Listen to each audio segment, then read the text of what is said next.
and well may Aaron weep. So here we are in Robertstown Community Centre, and it's the 40th anniversary of the Wetherby, is it the Wetherby? Women's Institute, the WI. And we're going to have some lovely cakes in a minute. But look where they've asked us to dress. That's a nice wheelbarrow, isn't it? Begs the question, really, how come people ask us to come and do them a favour, and all this entails, and then they put us in a little box room like this to dress? No toilets, no washing facilities, nothing. It's a wonderful life, isn't it? And people think show business is glamorous. Of course it is. Well, there you go. Yeah. It's glamorous when you're on the stage. And wasn't the first main dressing room, star dressing room, was actually at the Palladium, wasn't it? At the Palladium, yeah. And that wasn't much better than this, actually. Yeah. And it changed then when Yul Brynner did his King and I show there. That's right. And he insisted on having carpet all the way from his dressing room right onto the stage. And everybody thought he was very big time for doing that. And it wasn't that really. It was just the fact that if you saw the King and I, or the film, that the King all the time was in his bare feet. Yeah. So he wanted a carpet to walk on, onto the stage. It's going to be a nice show. I wouldn't trade you for the world. All the pearls of the sea, all the treasures of the king. That's how much you mean to me. You fill all my sweetest dreams.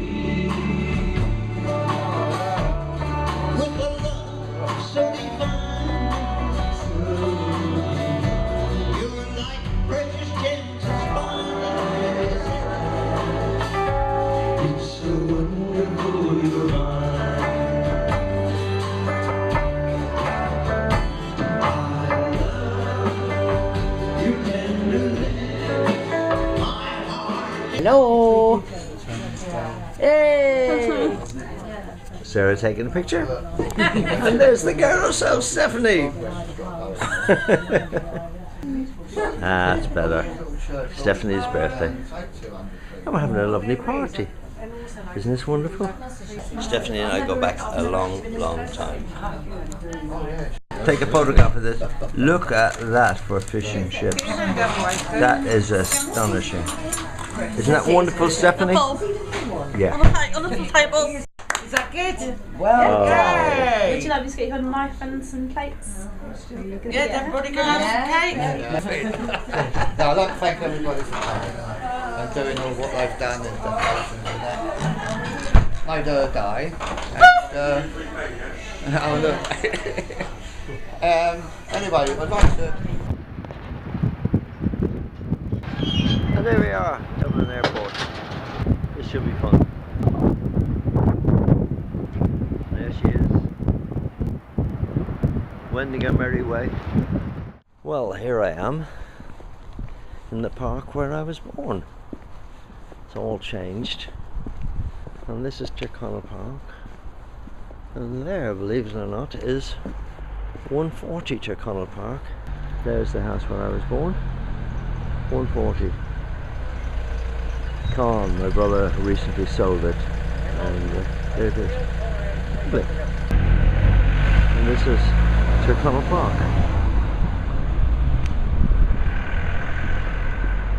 They look like council houses, but houses were smaller, and traditionally smaller in Dublin, just fractionally smaller than the UK. And this was one of the first privately built parks of houses. They call them a park houses. Yeah. And there's an interesting thing. Well, that's interesting. There's a different house there on the corner, and that was an initiative by the government to allow people to build more houses. And if you had sufficient land on the corner of your house, you could actually build a new house, and that would be that situation. That's a new house built there. On our new album there's a song called The Village Where I Went to School, and we changed the words of it, and we had some lines in there about the park stores and Molly Sonics and that sort of thing. The park stores, that is actually where the park stores was. Not there anymore, it's a hairdresser's, but that is actually where the park stores was. And this is the centre of our village. Inchicore was granted village status about 2-3 years ago.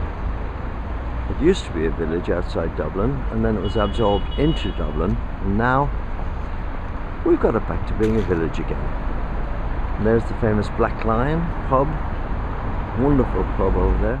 And over there was a shop called Mars, where my father used to go there in the 50s to find out had they got any Mars bars, because everything was rationed at the time, and that was the only place you could get Mars bars over from England. So there we are, and I'm going over here and I'm going to relive my... No, that was the pub my father went to, and it's now the dairy. It looks like it's closed completely. The Village Inn. So I'm going to relive my childhood now and go down there and get on the 13 bus. And they always say that Irish people don't queue. Bus stops, for instance. Here's a bus stop. Nobody's queuing. They congregate.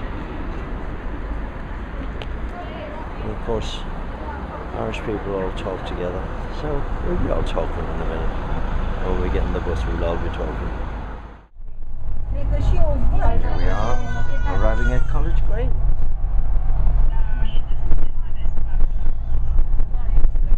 It's famous for its Bank of Ireland.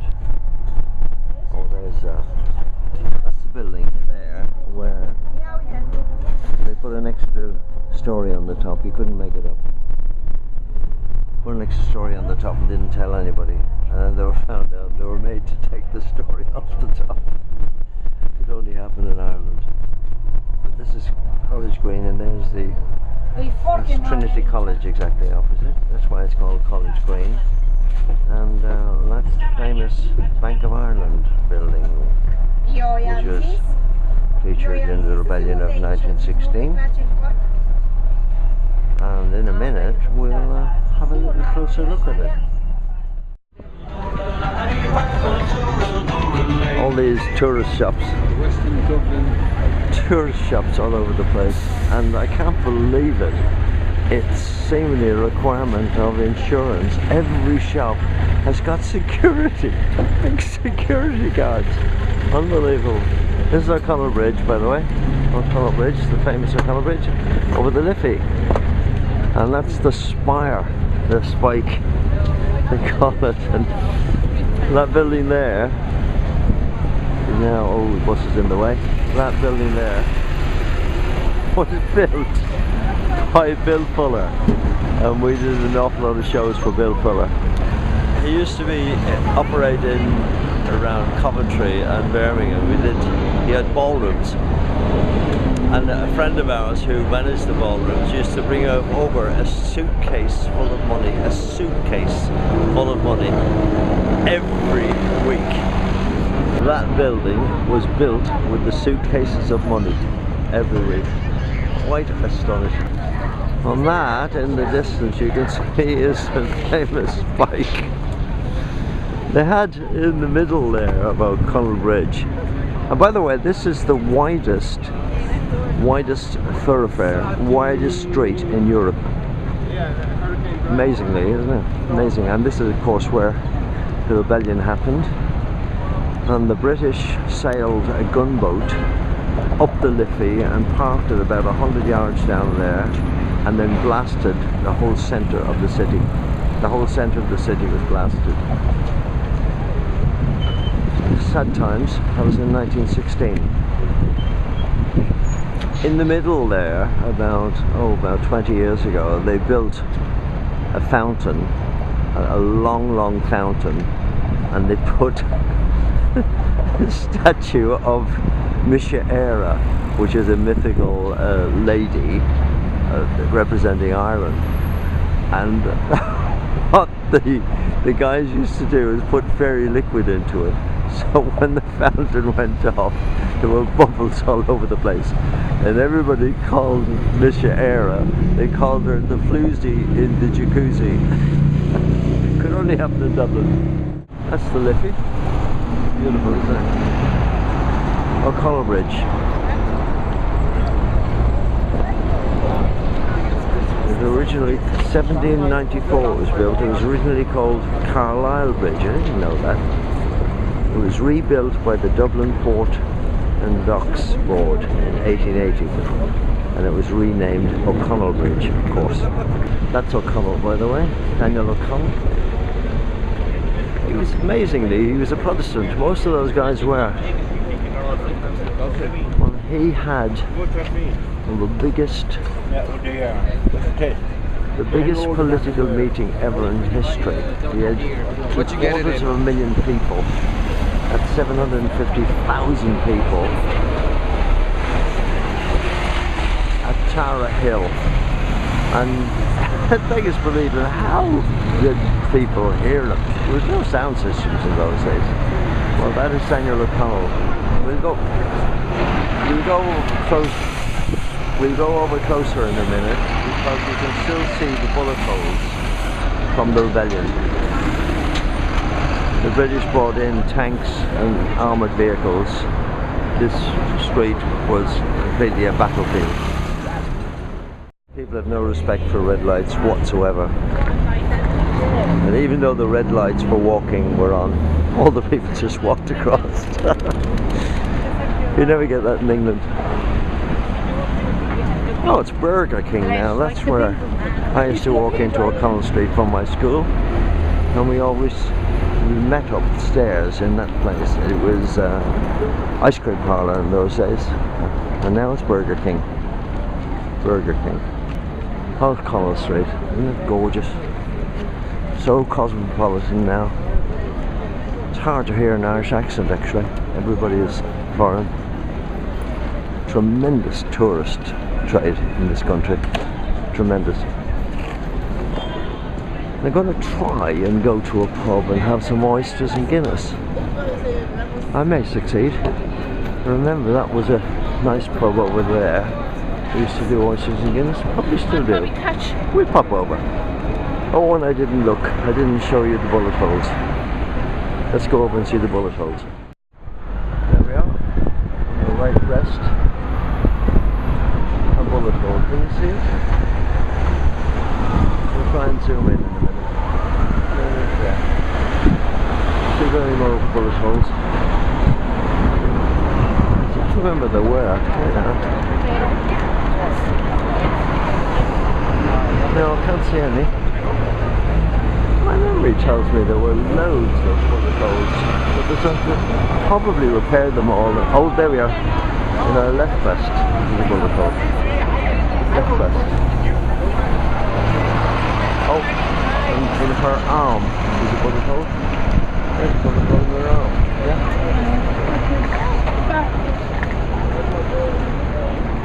Not many. Ferocious battle here. And that is the famous Lewis. It was probably one of the first of the urban railways. Dublin was the first one to have it. Very sophisticated. And it takes it's a lovely trip on the Lewis. It goes through the cemeteries and the parks. It's lovely. Very efficient. You can see there's tracks now everywhere. All over the place. Oh, that's all that's left of it. Look, Mooney and Company, Wines and Spirits. But it's now part of TSB. Let's go in here. This should be gorgeous. And it is. Oh, look at that. Whoa, look at that. Isn't that something? Oh. quite dark. Food in here. Yeah, this is good. This is good. This should be good, I think. No oysters. No oysters. But I'll have a half a Guinness, I think. Half a Guinness? Might as well.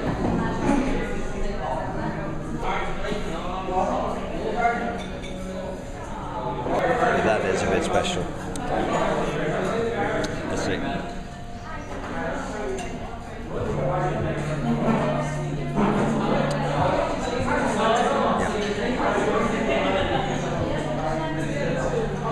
That's nice. Amazingly, it seems to be closed now. But that is the famous Cleary's store in O'Connell Street in Dublin. That is the spire. Look at the height of it. Whoa! Now that spire was actually laid on its side all the way along O'Connell Street. And it was laid outside Cleary's. And then they got the biggest crane in the world to come and lift that spire from there up to where it is now. And when the spire was put in position, all the Dublin people got together and they sang, "I can see Cleary's now, the spire has gone." I can see Cleary's now, the spire has gone. And of course there is the famous or infamous GPO, the General Post Office. And again, there's bullet holes all over it.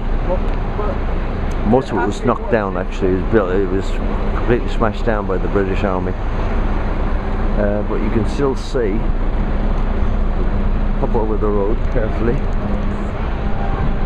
you can see the bullet holes in the colonnades.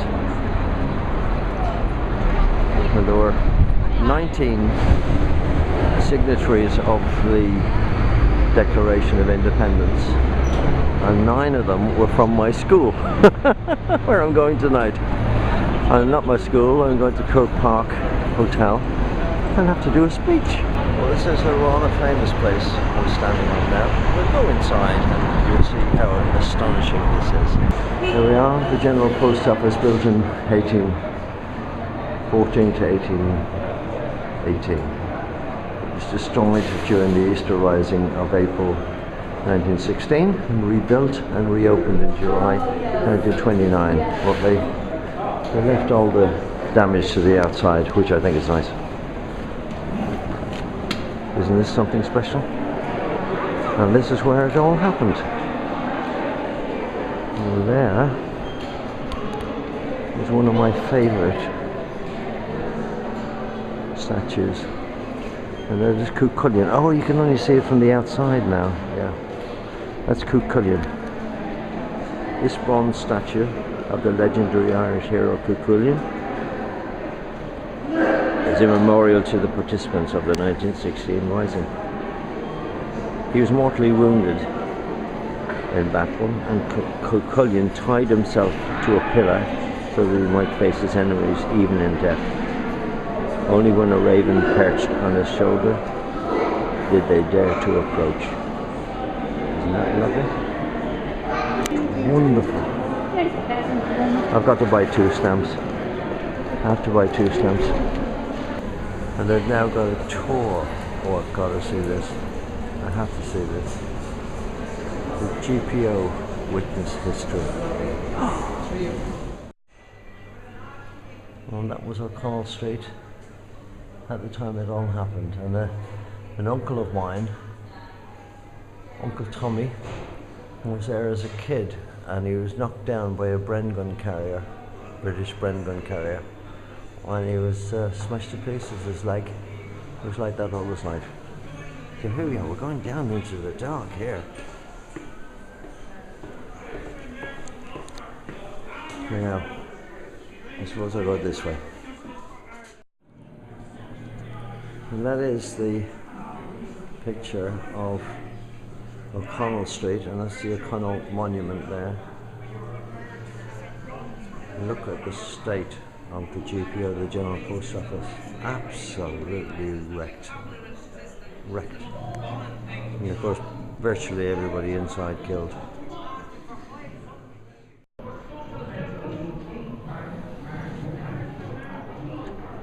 That is actually O'Connell Bridge after the British shelling of O'Connell Street during the 1916 rebellion.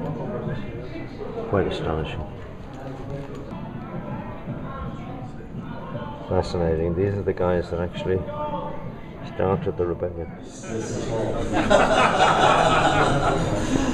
Dear Yves Cordigal. You know, I waited 58 years to say that. And you will notice I'm the only one in the room that has an original past pupil's tie. It's frayed to death because I've actually worn it so much. That tie is 58 years of age. Isn't that unbelievable? You're such a good audience, I wasn't going to do this really, it's just going to keep it serious. But is there anybody in the room that's old enough to he followed his dream and became probably and possibly the greatest cycling athlete that Ireland has ever produced? So I would say to you all, and the other room in there, please, at the end, I know when he's done his pitch, you're going to be up on your feet giving him a standing ovation. I say to you now, why don't we all stand up? Stand up everybody, please. Stand up everybody and give this man and Tony Connellan, who is going to present the award, give this man a complete and utter standing ovation. Tony Connellan and Jay O'Hanlon.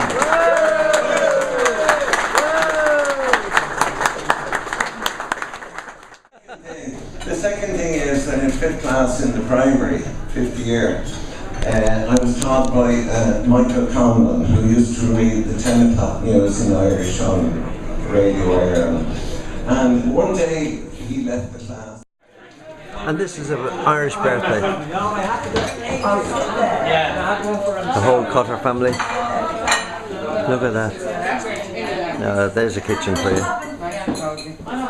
Where's birthday boy? There's birthday. Where's he? Oh no, birthday boy's over there. Over there. And I've been here 3 minutes and I haven't had a drink yet. Can't get a drink to save my life. Look at this. Sure, Jared, you want to light on? Yeah. We will. Go on, blow it, for goodness sake. Oh, put the lights on. No, you have Wait, no, wait for that. Another big...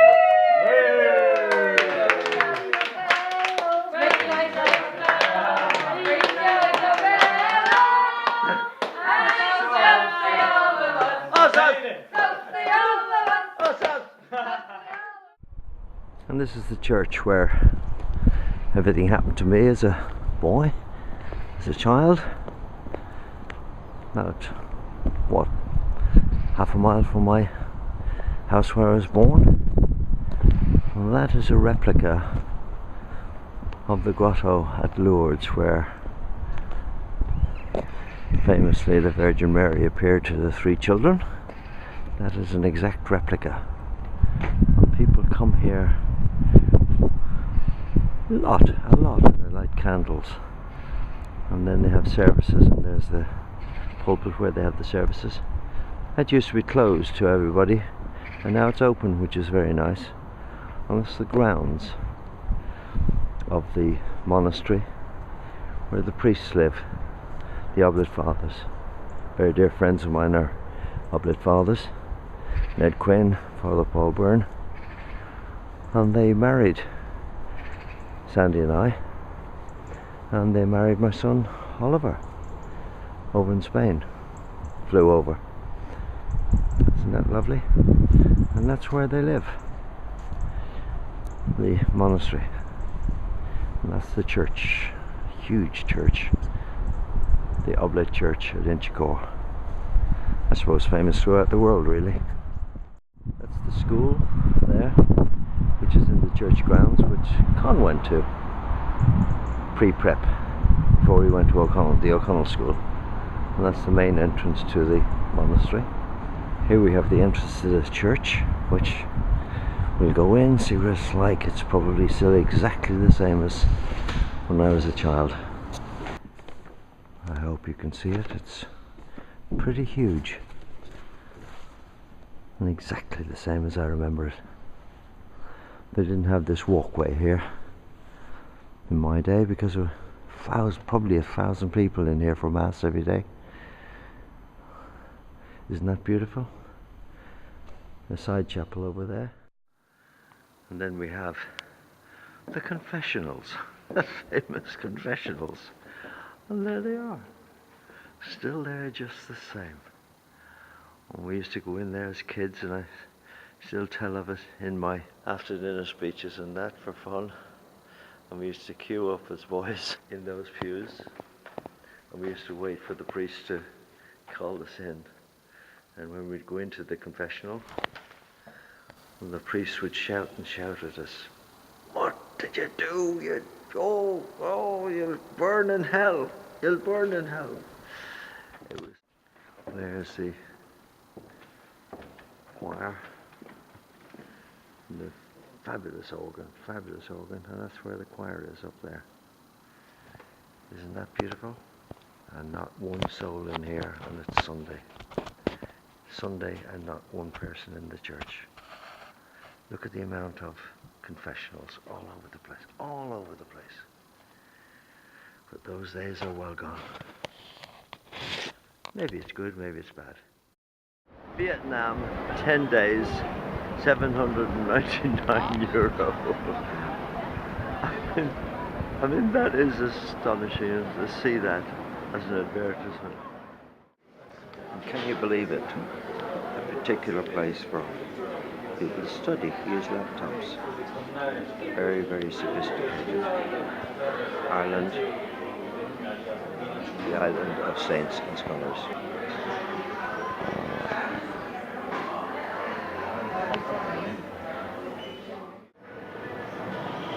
And there it is. Unbelievable. But now, it's a Starbucks. Isn't that the craziest idea you've ever seen in the world? It's like a truck or a bus. And you get on and you have to pedal. And then the driver sits up there, look, and he just has a handbrake. Tells everybody to pedal. He's got loudspeakers on it. Tell everybody to pedal and away they go. Isn't that the funniest thing in the world? I've never seen anything like that, ever. And there we are, the magnificent Trinity College. Probably one of the most sophisticated universities in the world. And when I was young at school, Catholics weren't allowed to go there. You had to be a Protestant, isn't that astonishing? Yep, and we weren't even allowed in the gates, Catholics. And that is where the famous Book of Kells is housed, and you can now go in and have a look at it. It's an illuminated gospel, and illuminated means everything is drawn in it. Fantastic drawings in it. Calligraphy in the extreme. And priests and monks made that book, and it's in there. There's people going in to visit, and I'm sure to see the famous Book of Kells. Just coming around now, this is the Bank of Ireland. Everything in Dublin was British built, really, because it's part of the British Empire. So everything looks very, very Nash. Thomas Nash, was it Thomas Nash or James Nash? John Nash, who did Regent Street in London and all that. It's now being refurbished, so there's a huge crane up there, huge crane. And that's the famous Bank of Ireland. They've still got the sentry boxes inside, look. Isn't that amazing? Sentry boxes at a bank. Well, this is the world famous Grafton Street, which is the equivalent of Bond Street in London. Very sophisticated. And in Ireland, you're never far away from music, but it is stunning music. Look at this guy.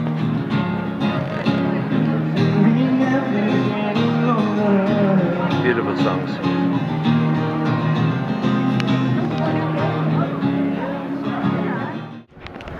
There's Grafton Street.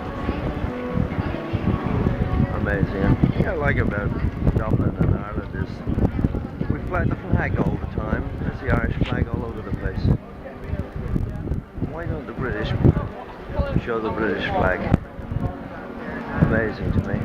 That used to be Switzer's, the Harrods of Dublin. And now, unfortunately, it's Marks and Spencer's.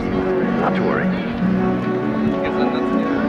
I'm walking up here to a place called Duke Street, which is famous for oysters and Guinness. Look at this, look at this.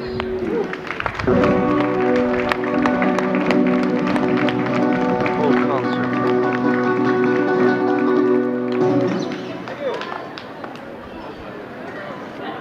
Where in the world would you get that? At least we have the world famous Irish brand of Brown Thomas's. There it is, Brown Thomas's. Glad to see something Irish left. I'm right, that's Davy Byrne's. Very, very famous pub in Dublin. Well, that might be where I can get oysters and Guinness. Let's have a look. And there is the famous Gaiety Theatre, one of the most famous theatres in the world, where we played the 4-week season all those years ago, and we got so many funny stories out of it. It was crazy in Dublin, so sophisticated. Look at this, complete live entertainment. Okay, here we go. Before we proceed, ladies and gentlemen. Well, here we are in the famous Stephen's Green in Dublin, where we did one of the album covers for one of our albums. With a great photograph taken in there.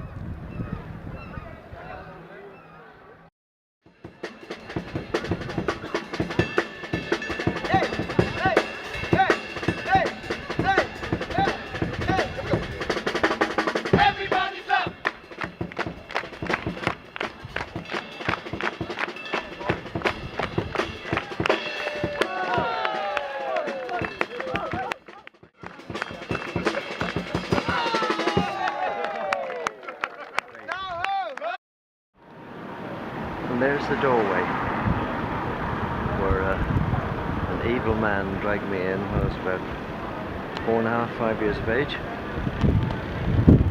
I walked up from there along here and he followed me and he dragged me into that doorway and up the stairs, and obviously was trying to molest me, and I somehow or other ran between his legs and ran. That street there, I ran straight across that street, I remember, without stopping. Thank goodness there wasn't much traffic there. And that is the doorway where it all happened. Amazing. Molly Malone. The famous character in Dublin, Molly Malone. She wheeled a wheelbarrow through the streets of Dublin. Now, when you have dinner in an Irish household, this is the kind of pudding. Here's what you get, flowers and... Isn't that astonishing? That's just me. I love it. And there's the lady that cooked it, Edna. Isn't that amazing? My daughter emptied out all the ice cubes. Where are the kids? Hi! And who have we? We have evil little children. Evil little children. My goodness me. We So have an basically, as evil soon as all the vicar. kids are here, We we're have out. evil people all over the Stay place. here. Oh my goodness me. Sure. You're normal. You're normal. You're the only normal one. Another normal one over there. Oh my goodness me. Look at that. All these evil children. Evil children. Evil children. Now all the kids.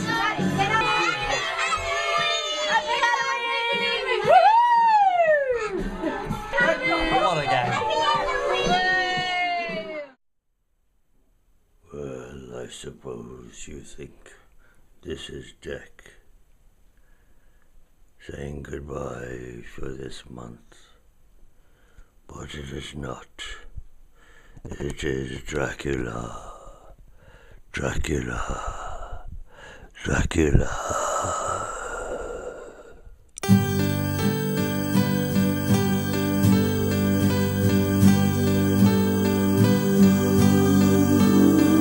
When all beside a vigil keep, the West's asleep, the West's asleep. Alas, and well may Erin weep when Connacht lies in slumber deep. Their lake and plain smile fair and free, mid rocks their guardian chivalry. Sing, oh, let man learn liberty, from crashing wind and lashing sea. That chainless wave and lovely land, freedom and nationhood demand. Be sure the great God never planned for slumbering slaves a home so grand, and long a brave and haughty race honored and sentineled the place. Sing, oh, not even their son's disgrace can quite destroy their glory's trace. For often in O'Connor's van to triumph dashed each Connacht clan, and fleet as deer the Normans ran through Corsleaf Pass and Ardrahan, and later times saw deeds as brave and glory guards Clan Rickard's grave. Sing, oh, they died their land to save at Aughrim slopes and Shannon's way. But if when all a vigil keep, the West's asleep, the West's asleep, alas, and well may Erin weep that Connacht lies in slumber deep. But hark, a voice like thunder spake, the West's awake, the West's awake. Sing, oh, hurrah, let England quake. We'll watch till death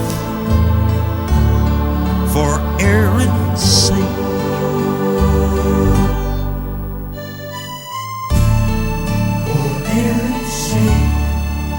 For